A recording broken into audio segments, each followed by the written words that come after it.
Bismillahirrahmanirrahim. Alhamdulillahi rabbil alamin.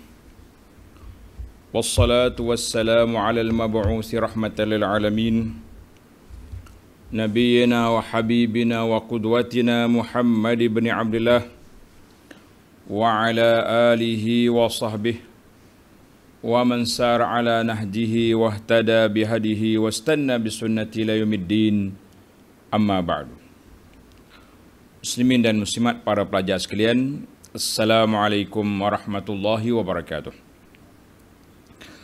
Alhamdulillah, kita teruskan pengajian kita dalam kitab Al-Wafi fi Syarhil Arba'in. Al-Wafi syarah kepada hadis 40. Hadis kita pada siri ini hadis yang ke-22, Al-Hadis As-Sani wal-Ishrun, Tariqul Jannah. Nama dia Jalan ke Syurga. Hadisnya pendek yang menceritakan kepada kita bagaimana para sahabat merindui untuk sampai ke syurga. Mereka lantas bertanya Nabi sallallahu alaihi wasallam, bagaimana nak sampai ke syurga? Apa yang patut kita buat dan apa yang mesti kita tinggalkan.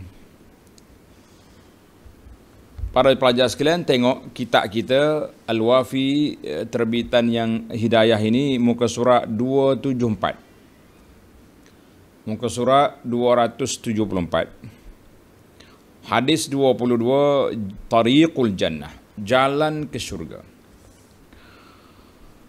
An Abi Abdullah Jabir ibn Abdullah al-Ansari radhiyallahu anhuma anna rajulan sa'ala Rasulullah sallallahu alaihi wasallam faqal ara'aita idza sallaitul maktubat wa sumtu ramadan wa ahlaltul halal wa harramtul haram walam azid ala dhalika syai'an adkhulul jannah? Qala sallallahu alaihi wasallam na'am. Rawahu Muslim. Maksudnya daripada Abi Abdullah, nama dia Jabir bin Abdullah Al-Ansari, anna rajulan, seorang laki-laki datang bertanya Nabi sallallahu alaihi wasallam, ara'aita. Ara'aita bermakna akhbirni. Ara'aita dengan makna akhbirni wa aftini. Fatwa, berilah fatwa kepada saya. Berilah maklumat kepada saya ya Rasulullah. Apakah pendapat tuan sekiranya saya mengerjakan solat fardu 5 waktu, berpuasa pada bulan Ramadan, aku menghalalkan apa yang halal, yakni melakukan perkara yang halal, dan mengharamkan perkara yang haram, artinya menjauhkan diri daripada perkara yang haram, dan aku tidak menambahkan sesuatu pun kepadanya. Mana berpegang dengan ni saja, adakah saya akan masuk syurga? Sabda Nabi sallallahu alaihi wasallam, na'am. Nabi kata ya. Hadal hadis rawahu Muslim. Hadis ini bukan membayangkan semua rukun Islam, kerana dia sebut 2 perkara je, solat dengan puasa. Kenapa dia tak sebut zakat dan haji? Ada lagi 2 yang tertinggal dari sudut amalinya, dari sudut awalnya syahadah, sudah syahadah. Ini kita akan bincang nanti dalam perbincangannya. Maka hadis ini rawahu Muslim fil iman, dalam bab al-iman. Para pelajar sekalian, al-ahammiyatul hadis, kepentingan hadis ini, apa yang pentingnya hadis ini? Qala al-Jurdani rahimahullah ta'ala dalam syarah dia kepada hadis 40 ni, dia kata apa? Jurdani kata apa? Wa hadha hadithun azimul mawqi'. Hadis ini adalah hadis yang agung. Hadis yang agung menduduki tempat yang penting dalam Islam. wa alaihi madar al-Islam, dan Allah menjadi paksi agama Islam lantaran ia mencakupi agama Islam itu.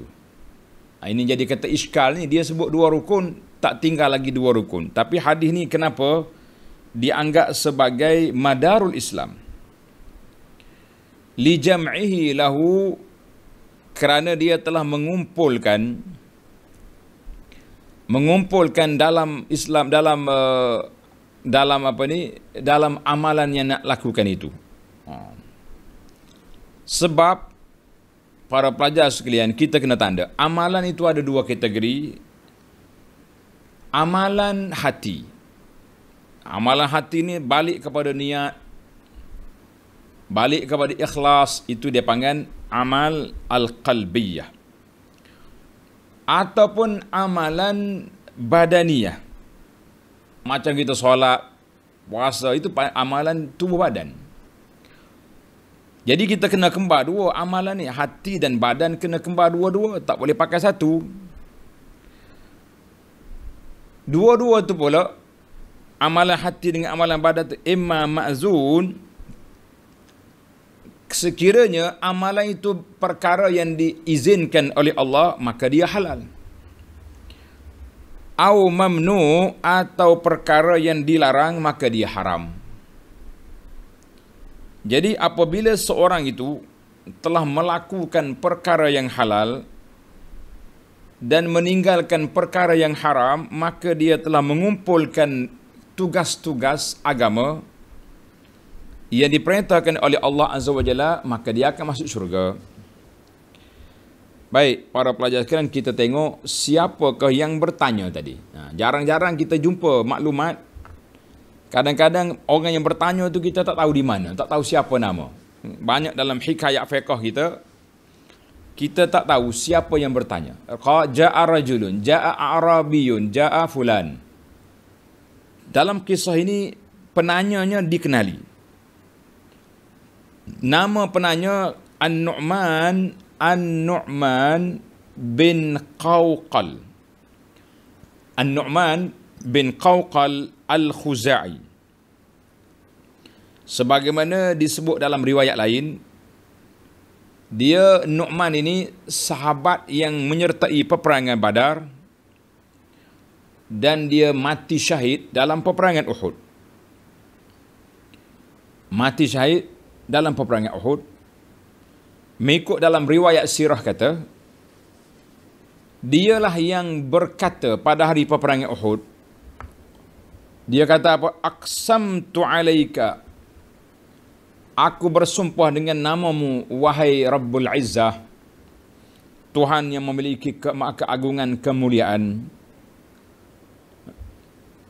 La taghibus syams hatta at'a bi'arjati hadhihi khadral jannah. Allah, dia kata apa?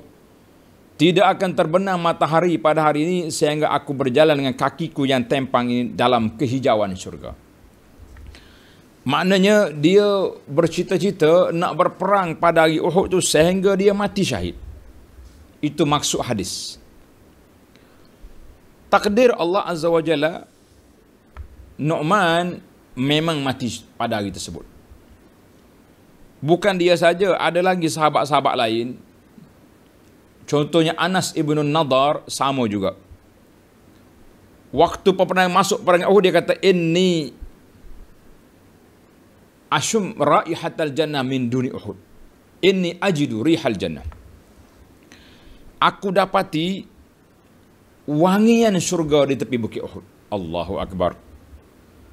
Tuan-tuan, para pelajar sekalian, bila seorang sudah mendapat keyakinan dengan tanda-tanda yang Allah tunjukkan pada dia, bang syurga di bukit Uhud, agak-agak orang yang akan lari ke daripada medan peperangan? Tidak akan lari. Sebab dia sudah rasa, dia nak dekat.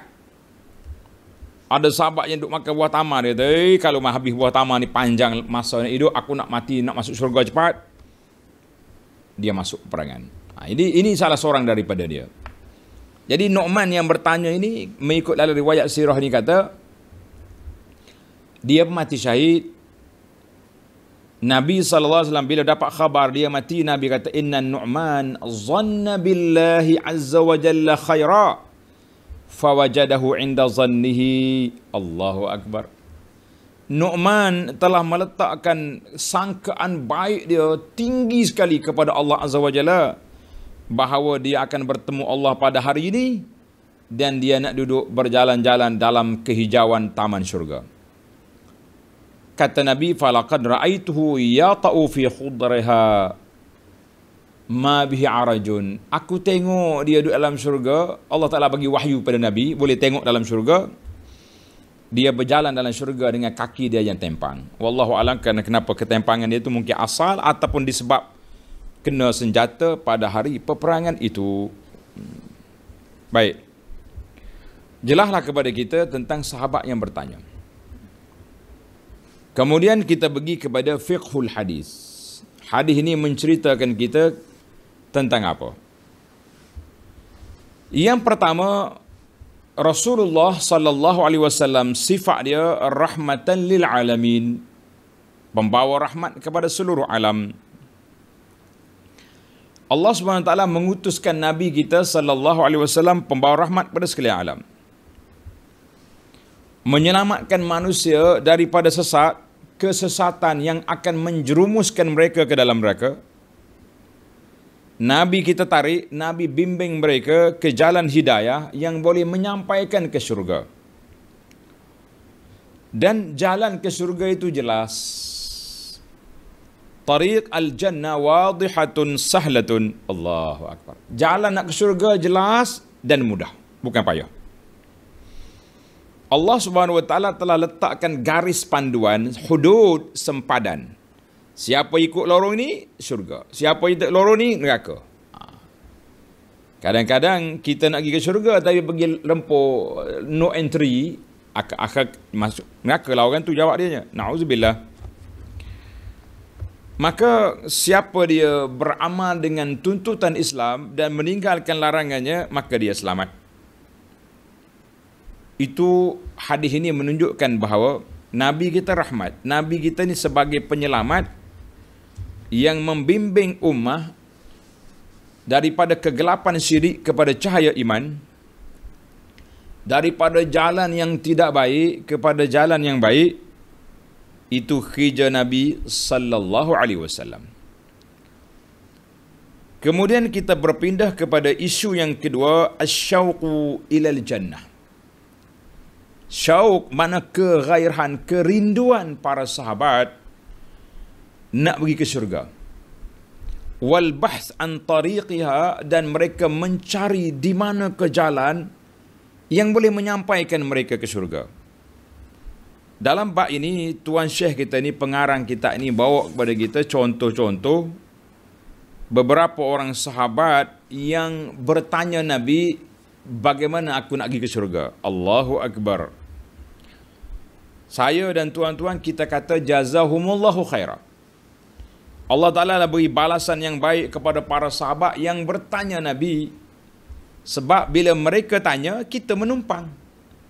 Nah, kita menumpang tuah soalan sahabat untuk kita melalui jalan yang telah digaris pandukan oleh Nabi sallallahu alaihi wasallam. Tengok dalam kita ini. Jabir radhiyallahu anhu menceritakan kepada kita seorang sahabat yang kerinduan, yang bersemangat nak pergi ke syurga.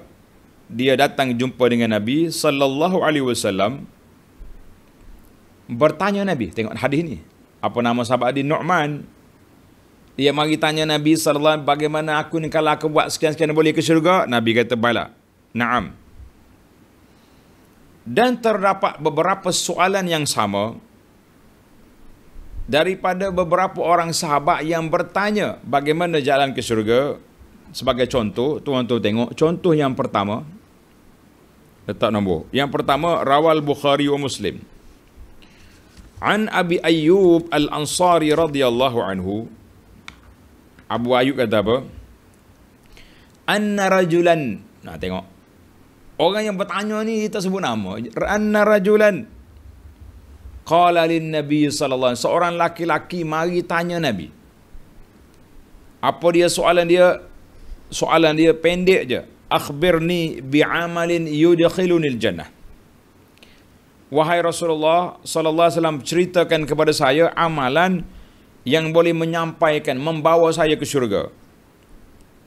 Agak-agaknya Nabi nak ceramah berapa jam? Nak bagi tahu jalan ke syurga tu berapa jam Nabi nak bagi tahu? Jawabnya pendek ya tuan-tuan. Tengok hadis ni, Nabi kata ta'budullah la tusyrik bihi syai'a wa tuqimus shalah wa tu'tiz zakah wa tasilur rahim. Allahu akbar. 3 perkara. 4 perkara. Yang pertama, sembah Allah. Maknanya tauhid kepada Allah dan beribadat kepada Allah. Yang kedua, la tusyrik, jangan syirik. Yang ketiga, dirikan solat. Yang keempat, tunaikan zakat. Yang kelima, hubungi silaturrahim. Payah ke? Kalau kita tengok kepada senarai ini memang tak payah. Tapi kalau tengok dari sudut amali agak sukar juga, kan? Betul-betul orang nak jaga tauhid dia, jangan tasyubuhu, jangan bercampur dengan syirik. Hati-hati tuan-tuan, syirik dia masuk dalam pelbagai sudut. Kita jangan anggap syirik tu pergi sembah berhala saja. La. Syirik tu baja-baja senarai yang telah dibuat oleh para ulama. Untuk orang Malaysia, saya tak nak cakap kitab lain. Kalau saya bawa kitab Arab, tuan-tuan kata saya tak pandai Arab. Bawa kitab tu macam-macam, tak sesuai negara kita. Saya bawa kitab Malaysia.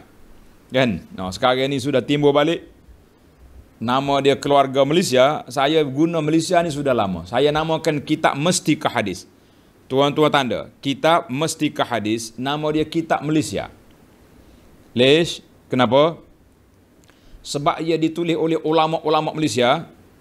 Pena penulis dia sama dengan pena penulis kitab Tafsir Pimpinan Ar-Rahman yang kita duk baca pagi-pagi tu.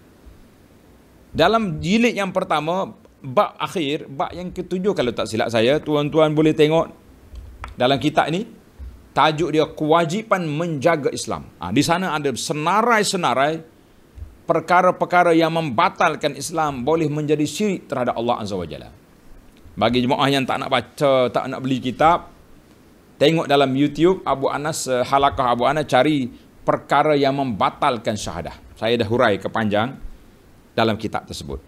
Baik. Jaga solat, zakat dan hubungi silaturrahim. Mana dalam hadis ini Nabi sebut 3 ya rukun Islam. Syahadah, solat, zakat. Dalam hadis Nu'man, soalan hadis bab ni, dia tak sebut zakat dengan haji. Dia tak sebut apa tadi? Zakat dengan haji, dia sebut puasa. Sebab itulah rukun Islam tu kita kena ambil hadis tu. Hadis syahadatu la ilaha illallah tu wa tuqimus shalah, ya 5 rukun sepenuh tu. Itu baru rukun Islam. Adapun yang ni Nabi sebut juzuk-juzuk yang tertentu. Baik. Itu hadis yang pertama. Wa fi sahihaini, dalam riwayat Muslim, dia kata dullani ala amalin, ya Rasulullah, tunjukkan kepada saya amalan-amalan yang boleh menjadikan mendekatkan saya kepada syurga dan menjauh saya daripada neraka. Lebih kuranglah soalan. Dalam Bukhari Muslim, an Abi Hurairah disebut wa tasumu Ramadan badal tasilur rahim. Maknanya kalau kita campur, masuk dah 3. Tinggal satu lagi, tinggal haji. Boleh jadi haji masa tu belum lagi disyariatkan. Wallahu alam. Haji mungkin belum lagi disyariatkan. Baik, nak dengar cerita lagi. Saya pasti para pelajar suka dengan cerita. Dan cerita sahabat. Cerita kita panjang, kita dah cerita dalam hikayat fiqhiyah. Imam Ahmad meriwayatkan daripada biisnadihi, dengan sanadnya daripada Ibnu Al-Muntafiq.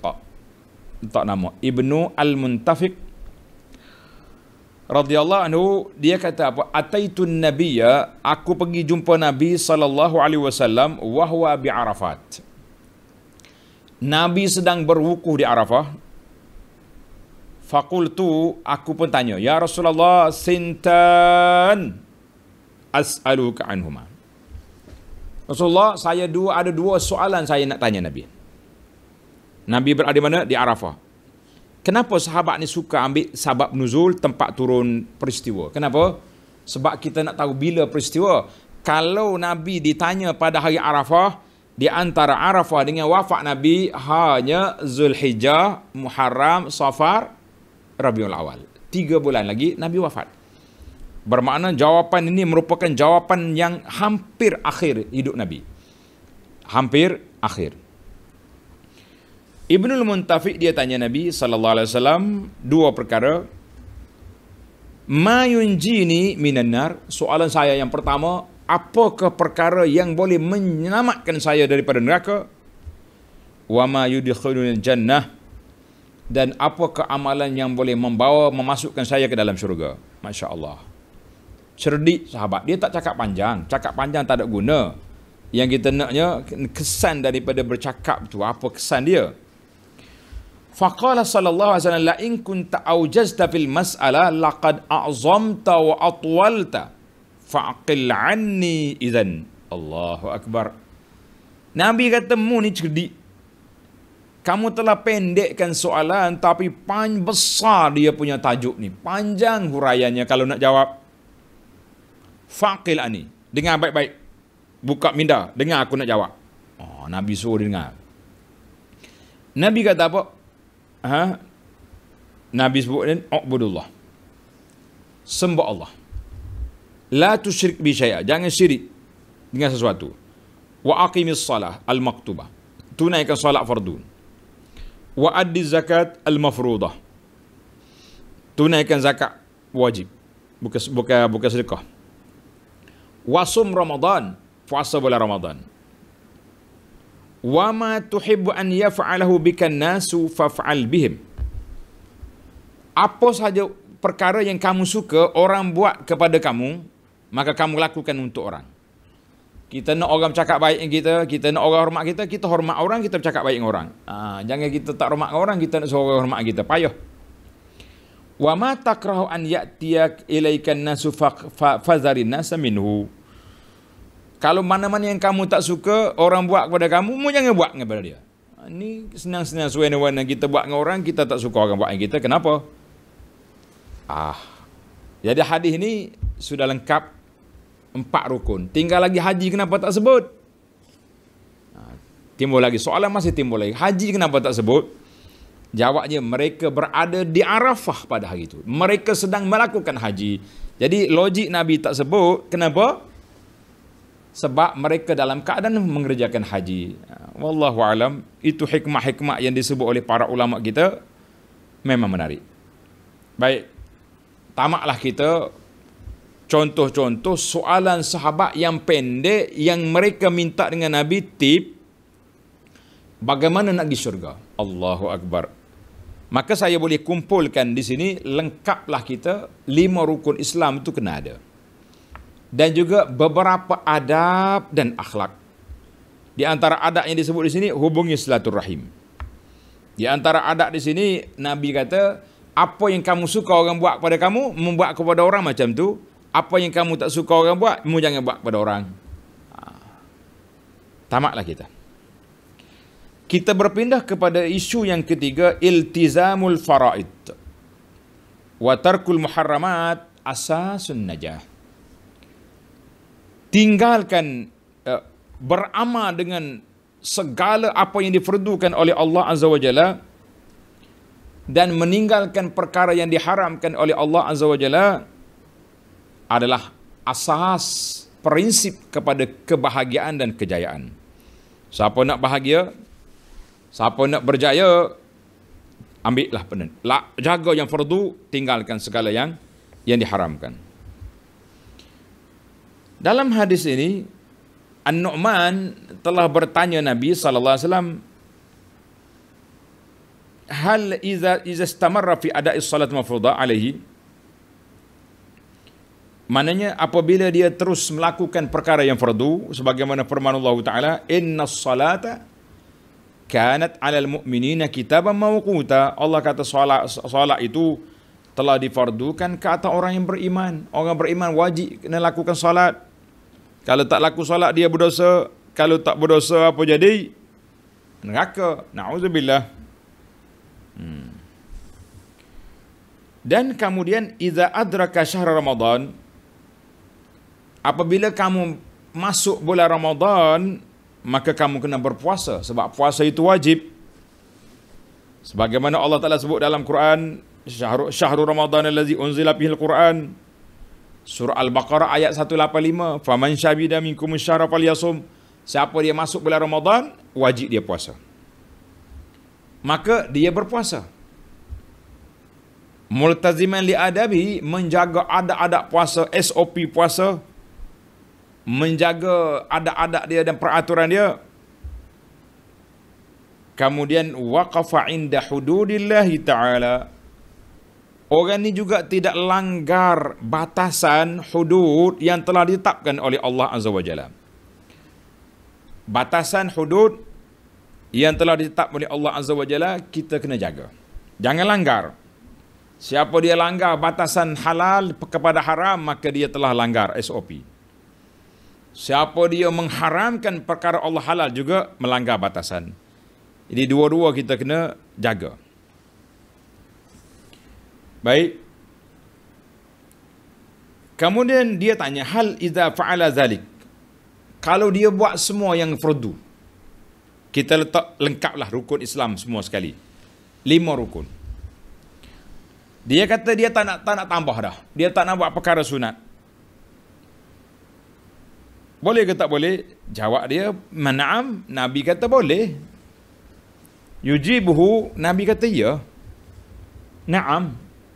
Maknanya orang panggil secara asasnya, apabila seorang hamba Allah Ta'ala melakukan semua yang wajib, walaupun dia tak buat yang sunat, tapi dia telah selamat daripada neraka.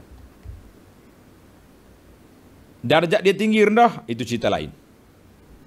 Awak nak darjat yang tinggi dalam syurga, amalkan perkara yang sunat. Sebab yang sunat itu mengangkat darjat, yang sunat itu menampalkan kekurangan-kekurangan yang terjadi kepada fardu. Kena buat. Itu dia panggil kaedah. Maka dalam hadis Nabi SAW, hadis kursi, yang Nabi kita salah riwayat daripada Allah Azza wa Jalla, Tuhan kata apa? Ma taqarraba ilayya 'abdi bimisli ma ada maftaratuhu alaih. Tidak ada satu amalan yang paling baik daripada seorang itu menunaikan amalan yang difardukan oleh Allah ke atasnya. Hadis ini kursi. Maka siapa dia jaga perkara yang wajib, syurga. Walaupun dia tak buat yang sunat. Tak buat yang sunat tidak jadi masalah. Tetapi yang sunat itu, tuan-tuan tanda, yang sunat itu membezakan di antara adat dengan ibadat. Yang sunat itu niat beza antara ibadat. Yang sunat itu, amalan yang sunat, tulis mula. Amalan yang sunat itu membezakan di antara darjat sesama ahli ibadat. Amalan sunat membezakan darjat di antara sesama ahli ibadat. Ini baru betul. Kita sama-sama pergi masjid, tapi yang seorang ni warak, nak keluar rumah dah berwuduk, berwangi, dalam perjalanan duk baca zikir, ya Allahumma ja'al fi qalbi nura wa fi basari nura, sampai masjid baca doa, masuk masjid tahiyatul masjid, duduk i'tikaf baca Quran, tunggu azan. Yang seorang lagi keluar rumah duk buah, sampai di masjid buah lagi, jumpa kawan pula hoha-hoha. Orang qamat baru naik masjid, tak sama walaupun mereka dua-dua jaga fardu. Naam. Kita kena ingatlah di situ. Kemudian dia telah meninggalkan perkara larangan-larangan. Di antara larangan yang besar, Nabi senaraikan ijtanibu sab'al mubiqat. Nabi kata jauhkan dirimu daripada 7 perkara yang membinasakan. Apa dia? Syirik, derhaka ibu bapa, zina, minum arak, sihir, tuduh orang perempuan baik dengan zina, bunuh orang, makan riba. Ini di antara dosa-dosa besar yang mesti dijauhi, dan dosa-dosa lain banyak lagi lah. Baik para pelajar sekalian, kita berpindah kepada isu yang keempat. Inna hadzal din yusrun. Inna hadzal din yusrun. Agama kita ni mudah. Agama kita apa tuan-tuan? Mudah, tetapi ingat, sentiasa saya pesan, jangan mempermudahkan agama. Itu beza. Agama itu mudah, tetapi jangan mempermudahkan agama. Apa dia beza ni Abu Anas? Kita nak tahu juga perbezaan, baru sedap kata orang, kan? Kita kata bila orang ni sakit, nak berdiri tak mampu, boleh solat duduk, itu agama itu mudah. Tetapi kalau solat, kalau sudah sakit tak solat, itu mempermudahkan agama. Itu je beza. Beza di antara agama itu mudah dan mempermudahkan agama sangat jelas. Baik para pelajar sekalian, mauqif Rasulullah, sikap Nabi sallallahu alaihi wasallam dalam masalah agama itu mudah, menunjukkan bahawa agama itu mudah. Allah Ta'ala sebut dalam Al-Quran surah Al-Baqarah 185, yuridullahu bikumul yusra wa la yuridu bikumul usra. Allah Ta'ala nak kemudahan bagi kamu, Tuhan tak nak menyusahkan kamu.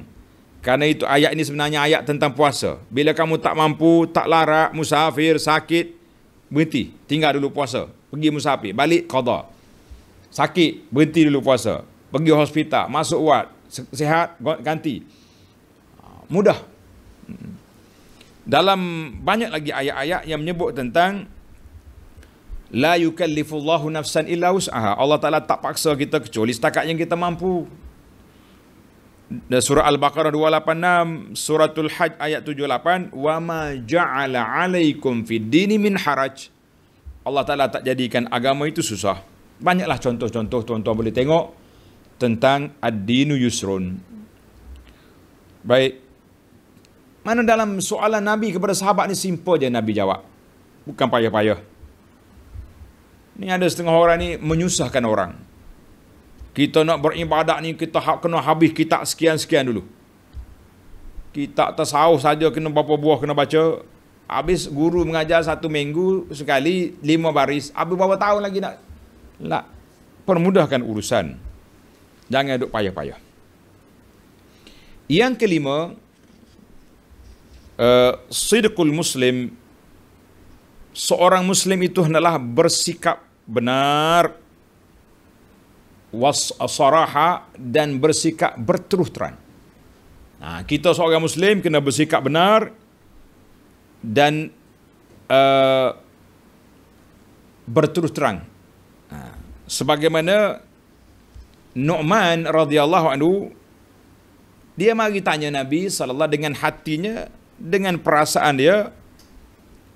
Dia bukan mari nak menunjuk-nunjuk takwa, nak tunjuk-tunjuk dia pandai, nak tunjuk kuat ibadat, tak ada. Dia mari tanya apa yang patut dia buat. Dan kalau saya tak tambah lebih daripada itu, macam mana Rasulullah? Cukup tak cukup? Memadai ke tidak? Nabi kata cukup lah. Maknanya kita campurlah hadis lain. Artinya, bila seorang itu beramal dengan semua rukun Islam, dengan rukun iman sudah ada dalam hati dia, memadai. Kalau tak buat yang sunat pun cukup. Untuk nak melangkah ke syurga, nak naik darjat, itu bab lain. Asasnya begitu.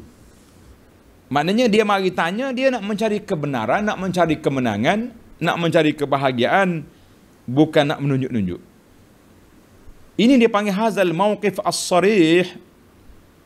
Sikap berterus terang para sahabat ini dan juga sikap benar dan jujur para sahabat dapat kita tengok dalam beberapa cerita lain. Allahu Akbar.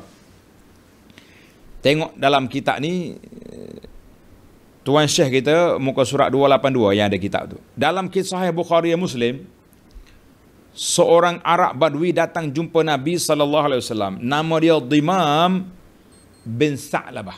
Dimam bin Sa'labah radhiyallahu anhu. Dia mari tanya Nabi sallallahu tentang salat apa ni? Salawat. Salat semaya. Nabi kata 5 kali sehari. Dia kata ada lagi tambahan. Nabi kata tak ada dah kecuali kamu buat yang sunat. Kemudian dia tanya pula zakat. Dia tanya pula puasa. Dia tanya, Nabi kata ini yang ada. Yang lebih tu sunat. Kalau membuat tak apa, tak buat tidaklah masuk neraka. Tapi lepas dah kamu.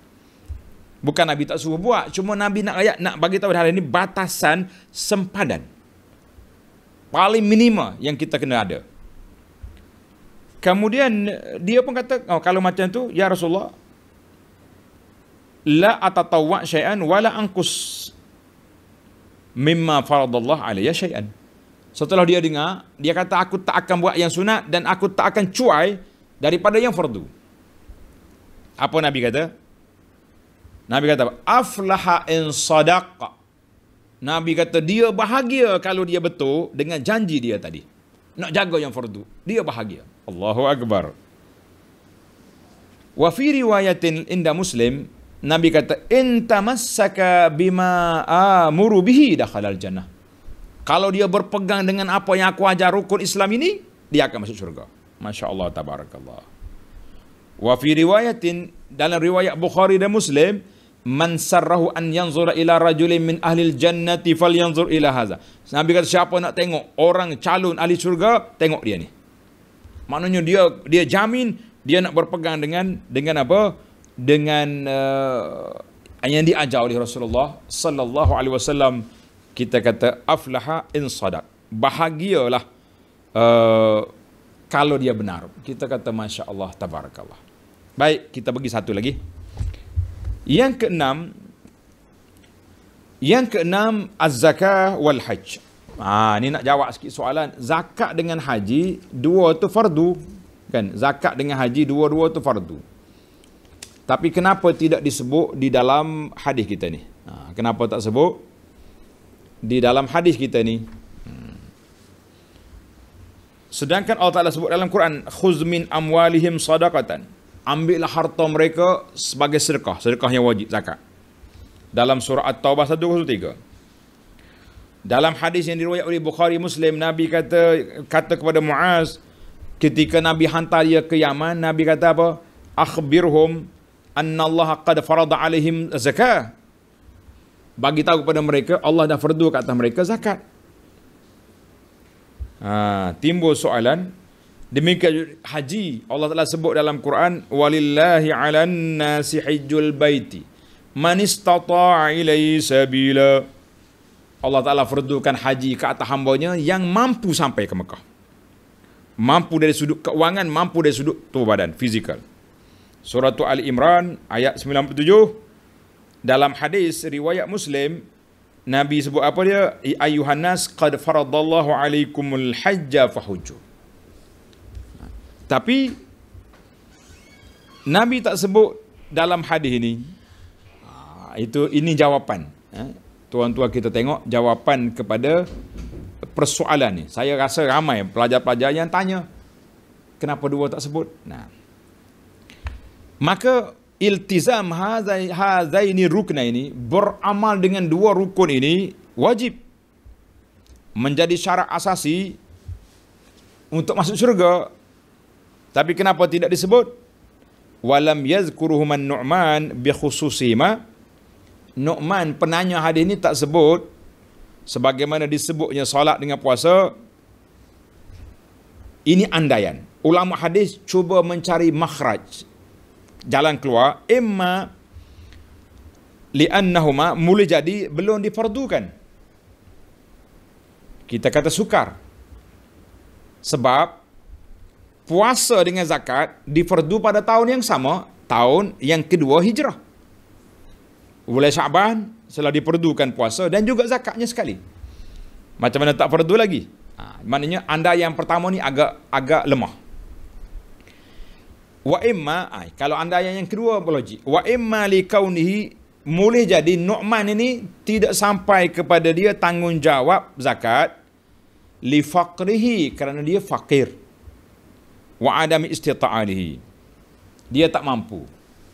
Haji mungkin juga, sebab boleh jadi waktu dia tanya tu belum lagi turun fardu haji. Boleh jadi. Ini andaian yang dibuat oleh para sahabat. Andaian yang ketiga kita rasa lebih tenang, lebih mudahlah. Dia kata dua amalan itu termasuk dalam umum kata-kata Nabi, kata-kata dia, wa ahlal tu halal halal wa haramtul haram. Aku melakukan semua yang halal dan aku tinggalkan semua yang haram. Maka menunjukkan bahawa semua fardu itu wajib. Cuma Nu'man tak sebut, sama ada dia terlupa ataupun dia tidak tahu, wallahu alam, kita kata wallahu alam. Tapi bagi kita itu 3 andaian yang disebut oleh ulama. Bagi kita yang sudah lengkap Islam ini, sudah sempurna, al-yawma akmaltu lakum dinakum wa atmamtu alaikum ni'mati. Tak boleh lagi kita pegang hadis Nu'man, kita kata 2 lagi aku tak mau buat. Nabi jami dah kepada Nu'man masuk syurga. Kita kata la ya akhi, apabila Islam sudah lengkap, maka kita kena sempurnakan rukun Islam. InsyaAllah, oleh kerana syarah hadis 22 ni panjang, jadi saya berhenti di sini dulu. Tuan-tuan, para pelajar tanda, InsyaAllah kita akan sambung syarah ini dalam siri yang akan datang, bermula isu yang ke-7, ahammiyatus salah wassiyam, kedudukan penting salat dan puasa di dalam Islam. InsyaAllah kita sambung dalam siri yang akan datang. Subhanakallahumma bihamdika asyhadu an la ilaha illa anta astaghfiruka wa atubu ilaik. Wa sallallahu ala nabiyyina Muhammadin wa ala alihi wa sahbihi ajma'in walhamdulillahi rabbil alamin.